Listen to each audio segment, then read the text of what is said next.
घडलं कोणामुळं? एका प्रतिमेमुळं, अहिल्यामुळं. आणि म्हणून त्रेतायुगातला उत्तरातला राम, शेवटच्या युगातला राम हा मध्ये यावा आणि राम जन्म व्हावा. राम जन्मला ग सखे, राम जन्मला, राम जन्मला ग सखे, राम जन्मला, राम जन्मला ग सखे, राम जन्मला,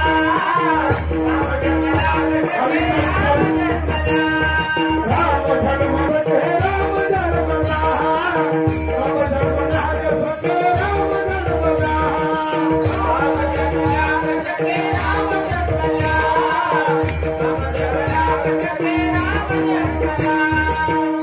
सांगतोय पण तुम्ही टाळी वाजवा नको, म्हणू नको, पारदस काय पाकिस्तानी काय? हे तुमचा कोणाचा बड्डे असला नटून थटून काय काय सेल्फी ना अमक तमक. उद्या सुद्धा माझ्या काल मरवला तसा बड्डे, उद्या 12 वाजता birthday. Happy birthday to you भैरवना, हॅपी बर्थडे टू यू भैरवना.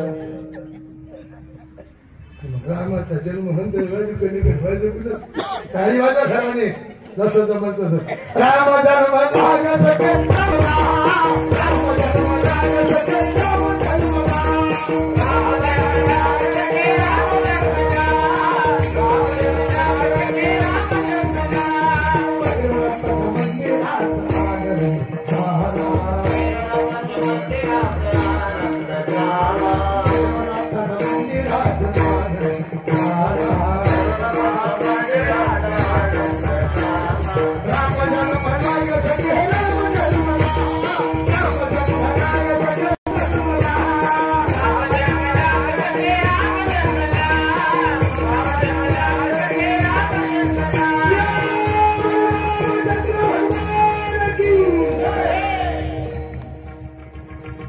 देवाचा जय जयकार करत असताना असं हात वाकडे नाही करायचं, हात उंच करायचे. हात उंच काय करायचे तर देवाला कळायला पाहिजे हा मला शरण आलाय. मंदिरात गेल्यावर का समजतं ना ते काय असं तुम्हाला हे शिकवतो तू किती मोठा याला महत्व नाही. आणि तुम्हाला माहिती म्हणून सांग का तो स्वतः म्हणतो मोठा तो 1 नंबरचा. आमच्याकडे सध्या स्वयंघोषितले मोठे आहेत. तो स्वतः म्हणतो मोठा तो 1 नंबरचा.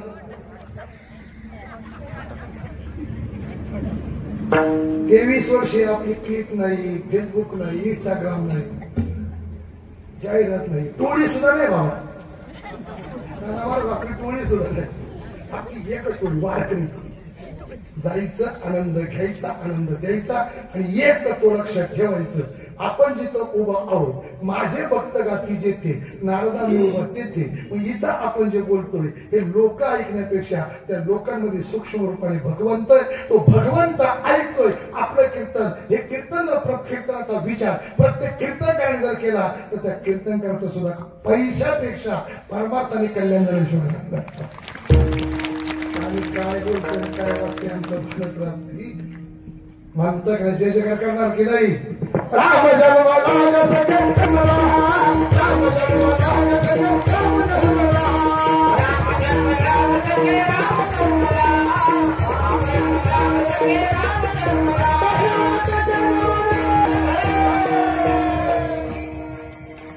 एका स्त्रीमुळे, एका शक्तीमुळं आणि एका प्रतिवृत्तीमुळं युग बदलायची.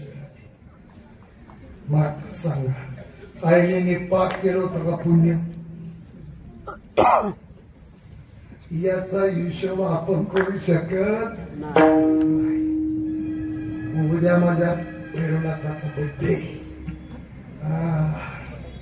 मग तो जन्माला आला ना त्याला कळणार कोण कळतो कोण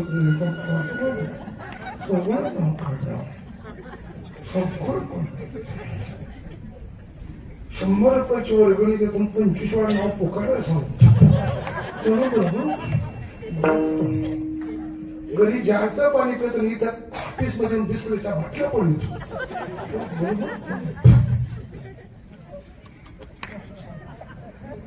त्याला बरोबर कळतं काय उद्योग करतो.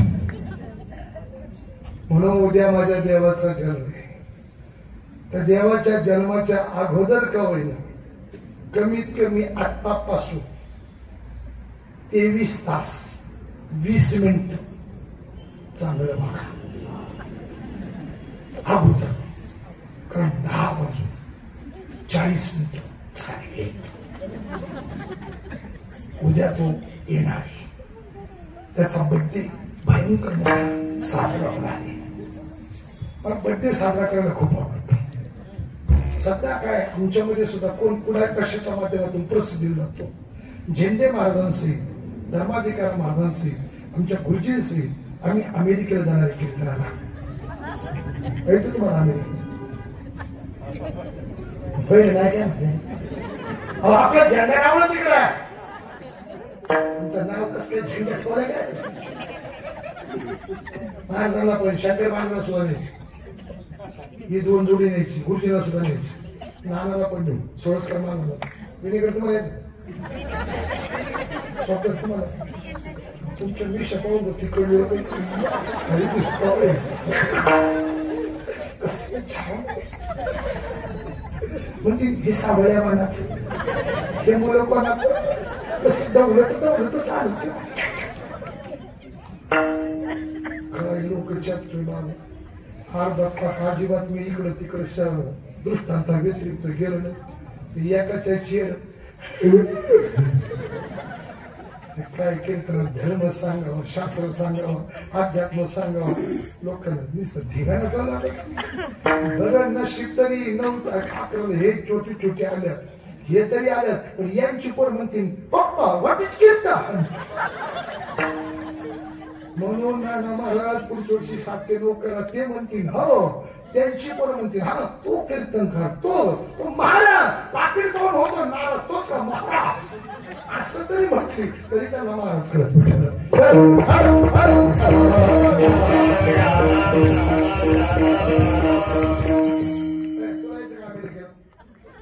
आमच्या कीर्तन आहे आपलं. तुला बाबा नक्की. पण आता अमेरिकेला गेलो कीर्तनच काय करावं लागेल. इंग्लिश मध्ये का मराठी मध्ये का कसं ऐ तिथे कसं बाई ऐ इंग्लिश मध्ये का मराठी तुला यायचंय का नाही का. तिकडे तुझ्यासाठी कपडे नाही घालते त्याच्यामुळे मी येणार नाही. तुमचं पुण्य दादा तुला यायचं तुला संध्याकाळी घरी गेलो म्हणून मी जर अमेरिकेला गेलो तर कसं दिसत. हे 2 ते 3 मिनिटं विनोदात घेतले. मला विनोद करायला आवडत नाहीये पण वेळ कमी असतं कीर्तन. अमेरिकेत गेलं समजा कीर्तन कसं आता मी तर 4थी नापास गडी आपल्याला काहीच येत नाही. तेव्हा देवानी पर्सनॅलिटी वगैरे दिली, बॉडी बिडी दिली. त्याच्यामुळे मी पण मी सध्या प्रॅक्टिस करतो. चेन्नई भावा अमेरिकेत जायचं. समजा गेलो आपण माझं कीर्तन तुम्ही सगळं पण कीर्तनाची सुरुवात कशी करायला लागेल इंग्लिश मध्ये. कृष्णा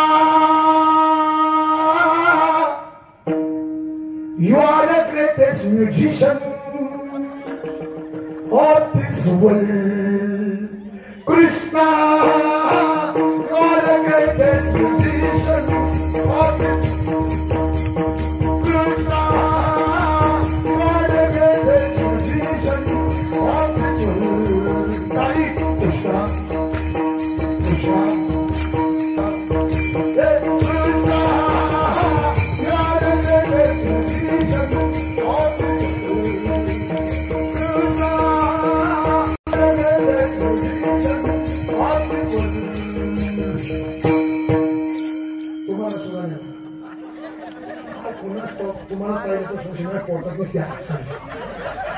तुम्ही दिसायला किती देखणी ना त्याच्यापेक्षा तुमची दाढी नाही देखणी.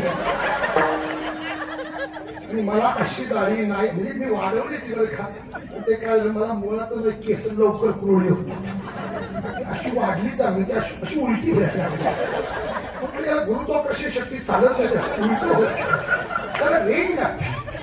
पण तुमची खूपच आणि खरंच आयुष्यात तुम्हाला जर मी अमेरिकेला नेलं ना माझ्याकडे कोणीच पाहणार नाही. बस जमत का कीर्तन आपल्याला अमेरिकेला. पण मग प्रॅक्टिस करा. सुंदर ते ध्यान आस्वादून नाही जमायचं. तिकडलं सुंदर ते ध्यान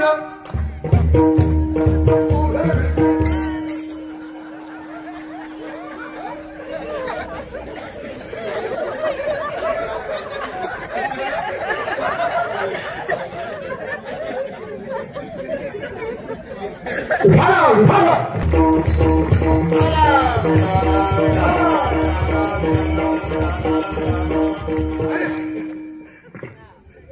सगळे मोकळे झाले असते. आणि म्हणून आपण ज्याला पुण्य म्हणतो ते पुण्य आहेच असं नाही, आपण ज्याला पाप म्हणतो ते पाप आहेच असं नाही. त्या सगळ्याचा हिशोब करणारा तो भगवंत. पण तो भगवंत कसा?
सोपा. तो नावा रूपाला तो मंदिरामध्ये गेला. मग म्हणजे मंगलता, देव म्हणजे दिव्यता, रम म्हणजे रम्यता, मंगलता दिव्यता रम्यता या तीन ठिकाणी जो राहतो त्याचं नाव भगवंत आहे. मग ते मंदिर आहे. तसं हे 3.5 हाताचं सुद्धा मंदिर आहे. देह देवाचे हे शरीर एक मंदिर आहे. तिला आत्मारूपी भगवंत आहे. मग त्या आत्मारूपी भगवंत आणि मंदिरातला भगवंत याचं कनेक्शन जोडायचं असं अंतरणामध्ये भाव, श्रद्धा, विश्वास, भक्ती आणि प्रेम या तत्वाला एकत्रित करा. तुमचा पाप पुण्याचा हिशोब तो केल्याशिवाय रंगणे रूपणे नाही वर्णाचा असा तो भगवंत. तो मंदिरात आहे पण त्याच्याकडे सगळ्या जगताचा पाप पुण्याचा हिशोब आहे. आणि मग तुकोबांच्या लक्षात आलं जीवन दुःख सुख दुःख यश अपकृती या सगळ्यातून सोडवणार तोय. आणि मग मी माझ्या जीवनातल्या दुःखाचा विचार का करू? या सगळ्यातून सोडवणार आहे. त्याला मी माझं सर्वस्व अर्पण केलंय. मी तुला शरण गेलेलं आहे. काही वाचन मी तुला एकरूप केलेलं आहे ना. आणि मग 11 मिनिटं बाकी राहिलेत ना. 11 मिनिटं बाकी राहिलेत ना. मग मी बाकी कोणाला सांगू? पेटी मागला का सांगू? मग धर्मराजे घाले माझं नका, जेंडे बाबाला का सांगू, शंकर बाबाला का सांगू, सोळसकर बाबांना नाव तर फारच सांगू नको. मग सांगू कुणाला? सांगू कुणाला? त्याला सांगितलं काय आपण त्याचं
फाउंडेशन झाले आत्ताशी काय बरोबर आहे ना ती मला भक्कम करायची असं मग तू कोबरे म्हणतात याला तिनं उद्याला विनवणी करण्यापेक्षा डायरेक्ट कॉन्टॅक्ट देवा धर्माची तो मूर्ती पाप पुण्य तुझ्या हाती. पण आता इथे गंमत आहे देवाला धर्म म्हटले आहे तर यदा यदा हि ग्लानिर्भवती धर्मरक्षावया अवतार दिसी म्हणजे देव धर्माची.